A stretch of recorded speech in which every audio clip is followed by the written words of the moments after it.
US President Donald Trump has said he will 100% follow through on threats to impose additional tariffs on European allies if no agreement is reached on the acquisition of Greenland, the semi-autonomous territory within the Kingdom of Denmark.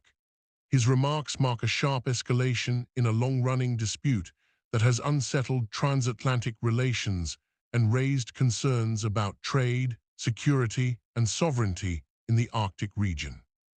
The comments follow Trump's announcement over the weekend that the United States will introduce an extra 10% tariff from February on imports from 8 NATO allies. The move places an earlier trade arrangement between the United States and the European Union under strain and signals a willingness by the White House to use economic pressure in pursuit of geopolitical objectives. Trump has framed the potential tariffs as leverage, indicating they could be expanded or intensified if European governments do not engage with Washington's position on Greenland. Greenland, while geographically part of North America, is politically tied to Denmark and enjoys a high degree of self-government. For years, Trump has argued that the island is strategically vital to U.S. national security because of its location in the Arctic, growing competition with Russia and China, and existing U.S. military infrastructure. However, his renewed insistence that economic penalties could be used to force a deal has been firmly rejected across Europe. UK Prime Minister Keir Starmer responded by stressing that the future of Greenland rests solely with the people of Greenland and the Kingdom of Denmark. He underlined that decisions about the territory cannot be dictated by outside pressure or trade threats.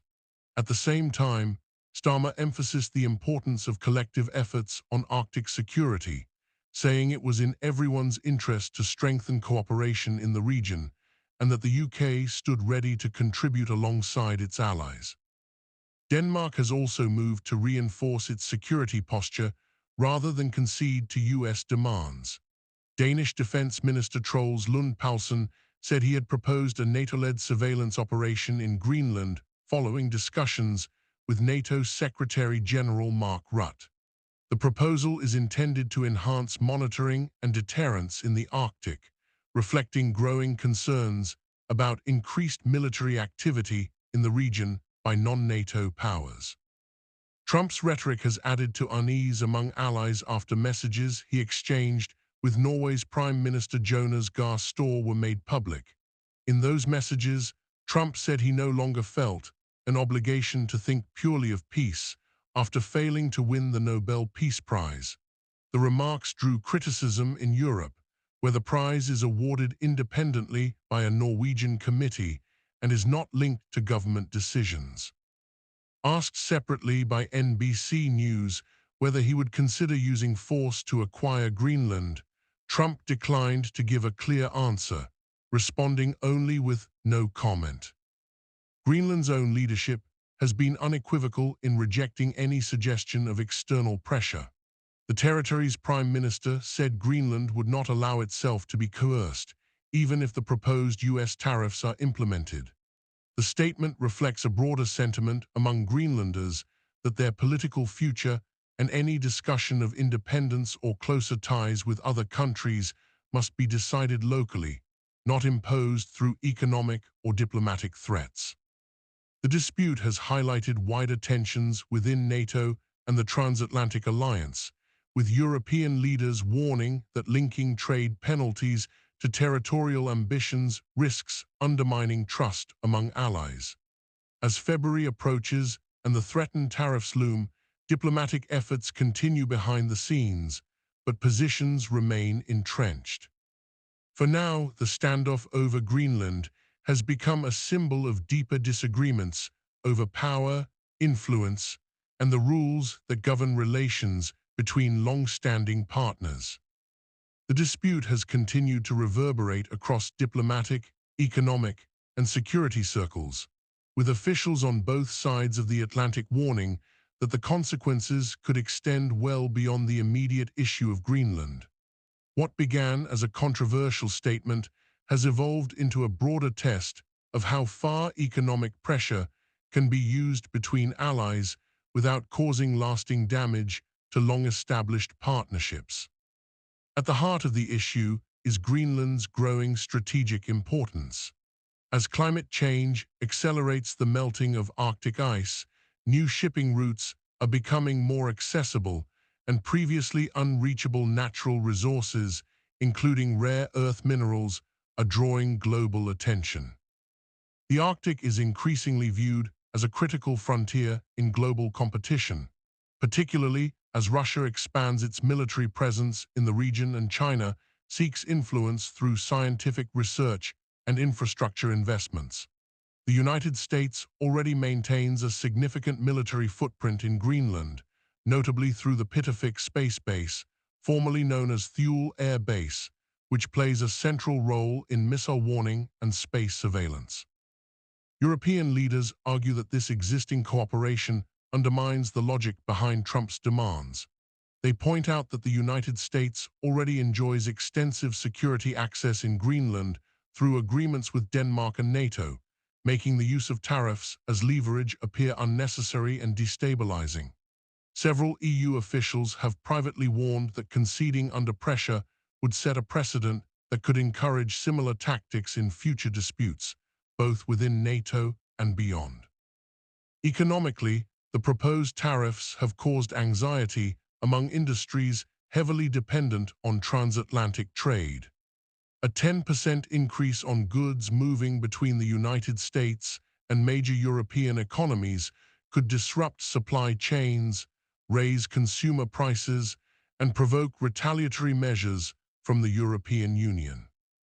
Trade experts note that previous tariff disputes during Trump's earlier presidency led to counter-tariffs on U.S. agricultural and industrial products, harming exporters on both sides. European officials have made clear that they are prepared to respond in kind if the new measures come into force. Within NATO, the situation has sparked intense discussions about alliance cohesion. The organization is built on principles of collective defense and mutual trust, and several member states have expressed concern that economic coercion among allies undermines those foundations.